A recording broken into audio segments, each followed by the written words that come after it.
Well, the only support I know of for the international support for the Afghan peace movement is actually in Germany. There are solidarity groups in Germany which are distributing their statements, organizing meetings for them, giving them some help and so on. As far as I know, that's unknown in the United States. I've never found a reference to it anywhere, except a couple of newspaper comments that I mentioned, which say, well, they don't like us. But one thing we can do is simply what solidarity movements do: try to present the position of the activist movements, break the silence on it, and that can be done. So we can try to make contact with them, do the same things that the support groups are doing in Germany. Publicize their positions, make it clear what they are and who they are and what they want, and try to break through this almost kind of like uniform rigidity of the idea that we have a right to go in there and kill them. We don't. They don't. And there's many concrete. Take on the initial war, the invasion of Afghanistan in 2001. Here was described and is described as kind of the good war. That one you don't have to argue about. That was perfect. Was it? I think it was one of the worst crimes in modern history. The U.S. invaded. What was the reason? There was an official reason for the invasion. The Afghan government, the Taliban, refused to turn over to us Osama bin Laden because we wouldn't provide any evidence that he was responsible for anything. Now, imperial arrogance is such that you don't provide evidence. Like if somebody asked for someone to be extradited from here, we demand that they provide evidence. But you guys don't talk to us like this. We tell you you want to send them here, okay, you send it. We're not going to lower ourselves to try to present you with evidence. So therefore we'll bomb you, okay, which is what happened. And the bombing was undertaken on these, with the expectation that it might lead to the death of several million people. Their estimates were maybe 2.5 million people. Well, to bomb some country with the expectation you might kill 2.5 million people because you're too arrogant to provide evidence to them so that they'll extradite somebody you want. Well, it's got to be one of the worst crimes in history. But why is it universally accepted as, the good war, absolutely legitimate? Incidentally, it was supported in the world. It was a Gallup poll taken right before the bombing, international Gallup poll, which I don't think was published here, but the results are quite interesting. There was very little support for the bombing, even if on the condition that the bombing didn't attack civilians, it was still very low. And the most interesting results were Latin America, where they have a little bit of experience with U.S. intervention. So on the condition, when you ask the question, would you favor the bombing if it doesn't attack civilians? Support in Mexico was 2%. It went up to 11% in Colombia, 16% in Panama, which is half Americans. But nevertheless, the line is, okay, everybody supported it, it was obviously right and just, and so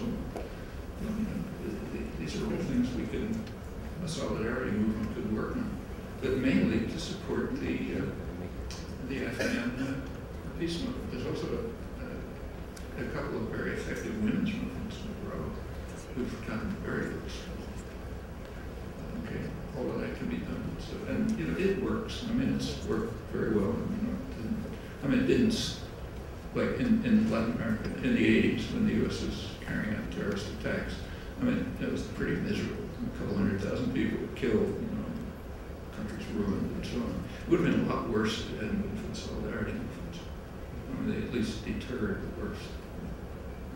Right now that's kind of important because this Afghan, the Bush-Obama escalation in Afghanistan could really be very harmful to the people and in fact to the world. Have you written anything about the Egyptian resistance? Or is there any? I'm writing now, that particular incident I'm writing now. Yeah, I do have some earlier. I tried to follow the Kafia thing a bit, but it seems to have been suppressed. I have some very good references to that. Please send them.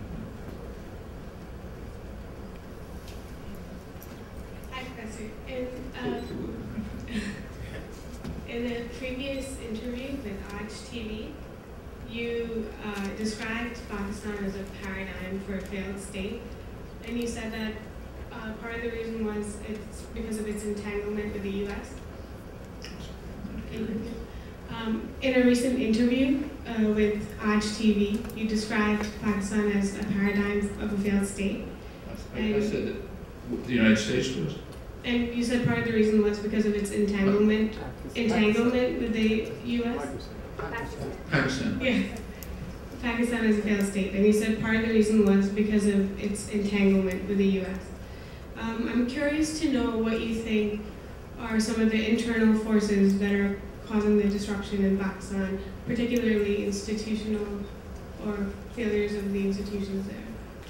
Yeah, it's a really sad situation. I mean, the U.S. role is very significant.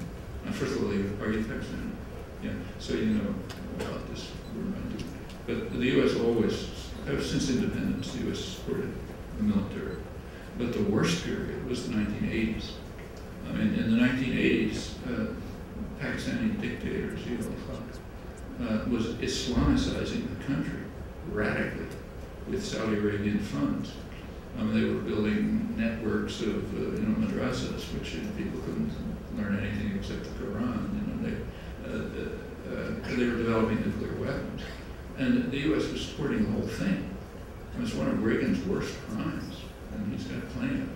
But the crime of supporting the radical Islamicization of these sectors of Pakistan and pretending that he didn't know that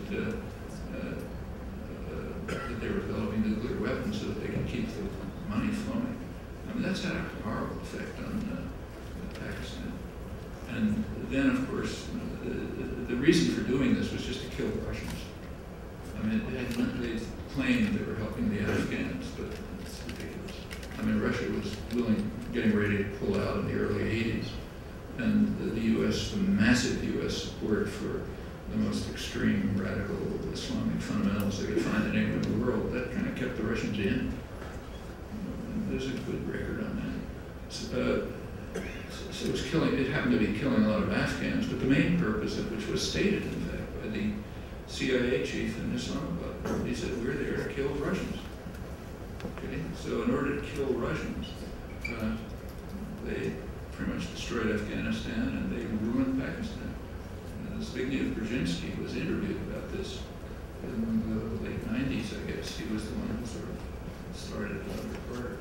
And he said, yeah, we wrecked Afghanistan, talked about Pakistan. But he said, in the scheme of things, what's more important, to harm Russia or to protect Afghanistan? That's true. In the imperial scheme of things, what's more important? Interview in the French press to read. But yeah, but the results since then have been